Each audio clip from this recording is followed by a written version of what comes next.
dyshim që ja vlen. Nuk është ajo periudhë e pas luftës direkt ku s'ja ka vlet me u marrë me futboll, se edhe një kamarier ose nuk du t'i nënshmoj këto vendet e punës, por një punëtor krahu ka marrë më tepër se sa një futbollist, kurse tani është ndryshu ai sistem.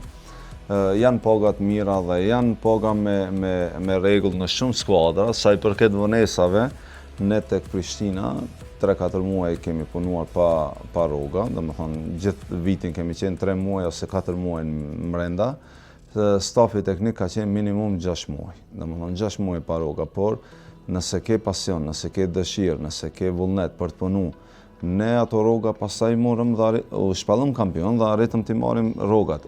Nuk do të thotë se nëse me një skuadër vonohen rrogat edhe ti nuk duhet punosh, se nuk është puna. Unë sot kam firmos kontratën me Dritën, sot para 2 muajve kemi vazhdu kontratën për 2 vjet. Në atë ditë që kom vazhdu kontratën, unë kom fillu punën për kontratën pas kësaj kontratë.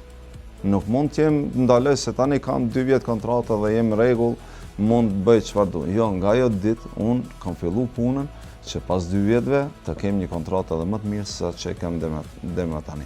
Për atë një mesazh për të gjithë të rinjt, të mirën me sport, të japin maksimumin, asnjëherë nuk shikohen paga ose parat në fillim, duhet shohin në një klub të organizuar, ndoshta edhe pa fare, vetëm të luajnë, të afirmohen, para në futboll ka shumë para.